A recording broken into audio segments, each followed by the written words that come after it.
Now, Jonathan, έχεις το λόγο. Could you please share my presentation on the screen?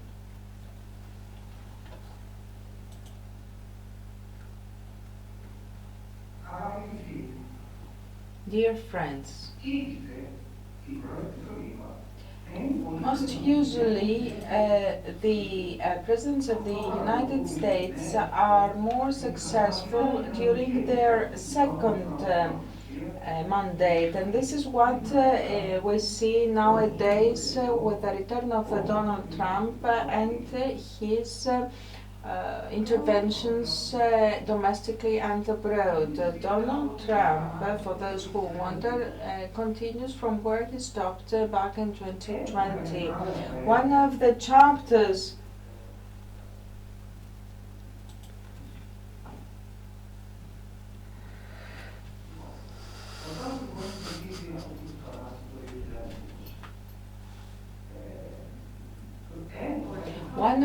chapters that unfortunately remain unfulfilled was the East Med, and a project that I had the honor to present back in 2019. We had almost had the same panel, which was named Deharmonification Project.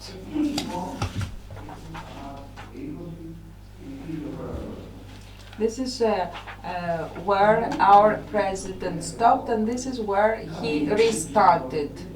Back then at the conference, we spoke about the major opportunities on a political and business level, the major opportunities that our proposal presents, and this remains on the table of the Trump administration. Our party back then used our proposal immediately. Once again, this was a proposal both by the Israel and the Greek chapter, the Israeli and the Greek chapter. These are the two biggest chapters of the Republican Party in the world. In Israel we have 500,000 members. In our small Greece we have 60,000 members. It's a pleasure for me to see that it's a feat. So this proposal moved on, and we had the well-known Abraham Accords. Today, our updated proposal includes the connection of East Med and IMEC as it was agreed between Trump and Modi. And unfortunately, the Greek audience has only learned that today from us. Before representing the details of our proposals, allow me to mention the existing corridors, energy corridors, and underline their vulnerabilities. Nowadays, we have 17.5 million of barrels of oil that are being transported on a daily basis through the Hormuz Straits. This is the 30% of global production. This percentage, not the total quantity, has gone down since the last decades because the US, my home country, is the biggest producer of oil products and gas. We have more than 50% of global production. Through the Suez Channel, we can only have Anthramax vessels, maximum 55 meters of length and 30 of draft. And their transport capacity is more than 120,000 tons. All the others have to go around Africa, with the cost and time loss in time that you imagine. The route between the Persian Gulf and the Mediterranean has become very dangerous because of the geopolitical changes, and of course we have the sea there that is quite dangerous itself. Iran, which is clearly supported by China, has created various problems in the navigation of the area. We have the Hormuz area, which is usually under threat, and we have the Houthi rebels who act there, and we might have others who will imitate them. For example, in Somalia, this would increase the problems of navigation in the area. So let's come to our proposal. Pipelines, gas pipelines, oil pipelines from the Emirates, Bahrain, Saudi Arabia through the desert. The empty quarter, as it is called in this area, the empty quarter. These pipelines could go up to the Mediterranean and constructed under the umbrella and with the responsibility of the US. The US will be the owners of the infrastructure, and this would guarantee to all parties involved that the US would continue to participate and support all the parties involved. This is the substance of what we call the deharmonification project, which is our independence from the Hormuz Straits.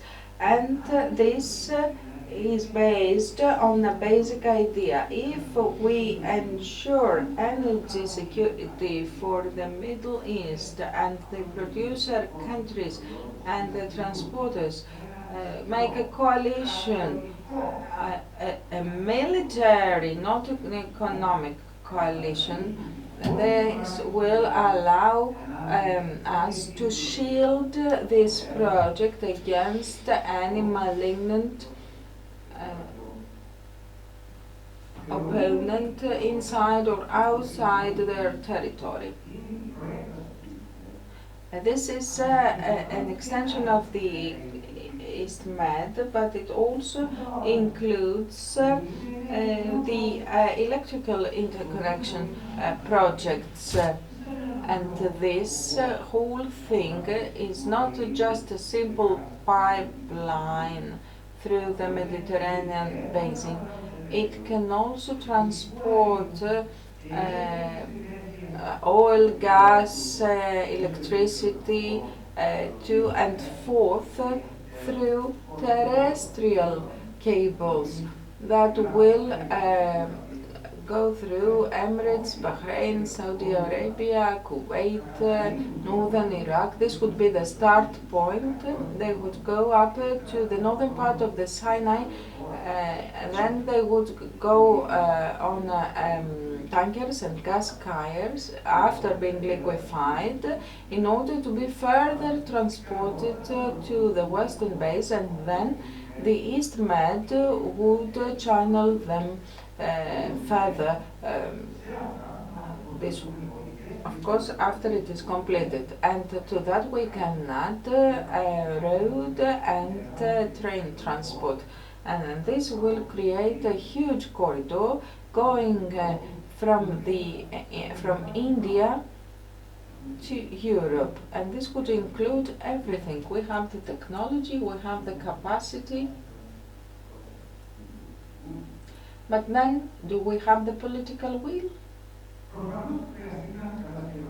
Of course, we will need to have huge infrastructure projects on Egypt, on the territory of Egypt, liquefiers, terminals, and why not, and that's a first for us, a new idea, fresh idea, a distillation infrastructure that will allow us to transport the energy to the final markets in an inexpensive way. It's a realistic method to transport the energy resources of the Gulf countries through the Sinai, Egypt, and Saudi Arabia. So we are talking about a huge project for Egypt, Saudi Arabia, and the neighboring countries. And now we come to the map. I hope it's the right one. We would like to underline the need to unite the Kurdish part of northern Iraq by branching the above project in order to have a sustainable Kurdish state which is under creation. Kurds used to be the best allies of Israel and the US in the area. So that's for you. And this proposal does not finish there. We hope that with this proposal, we as the Republican Party of the US will give a permanent answer to the problem of Iran posing a threat, a constant threat, by using the Hormuz Straits. We wanted to make the West independent, others say from dangerous producers. We do something else. We proposed independence from dangerous channels, because if Iran closes down the Hormuz Straits, they will shoot on their foot, and China's as well, because everything will go through the Mediterranean. The only one harmed from such a disruption would be China, because all the other countries get their energy products from the Alaska and the Pacific. The proposal I've just sketched out may change the Middle East. We will have new players, and old ones will cease existing. This is a game changer, and this is what we seek to achieve to the benefit of global trade and energy security. So, if this project progresses, our country, Greece, will be upgraded to one of the main military guarantors of this proposal, together with Israel, and we can materialize that immediately with huge benefits for Greek construction companies as subcontractors of this huge project, which will be partly owned by the US. The only thing that we as the Republican Party see as a hurdle to the de-Harmonizification project that the Trump administration started back in 2020 is cowardness and a bad influence from our strategic opponents through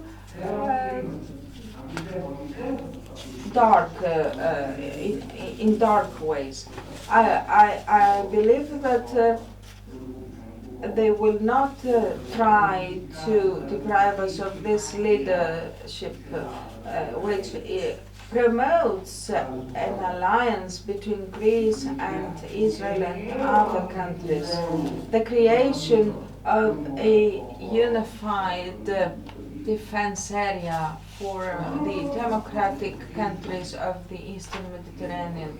The only problem we see is that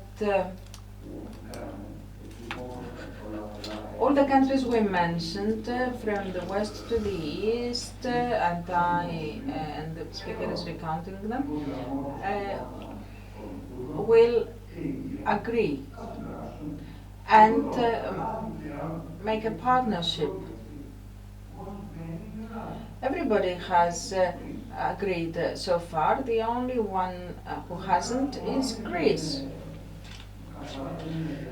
I hope we all create a partnership for the transport of energy products. I will repeat that. A permanent partnership, not as part of an economic cooperation or simple partnership. It's a strategic military alliance with a permanent deterring presence.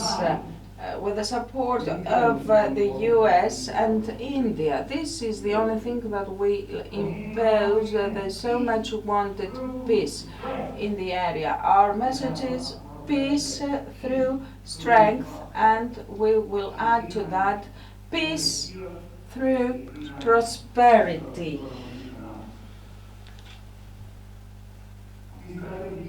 This military alliance as a sine qua non condition for the sustainability of the economic agreements will make sure that this area will be an oasis of stability and economic growth for the next 30 years. For all the parties, it will be an area where all peoples, all religions will be able to live freely without being slaughtered by jihadists in Syria or elsewhere. Economic growth cannot exist without political stability and a very strong military deterrent. Not only in terms of weapons and arms, also at the level of readiness and readiness to use the armed forces for deterrence, because if you say in advance that I have my armed forces but I will never use them, then why do you have them? So let's start. Let's give flesh and blood to 3 plus 1, 3 plus 2 from now on. This military alliance between Greece, Cyprus and Israel, and this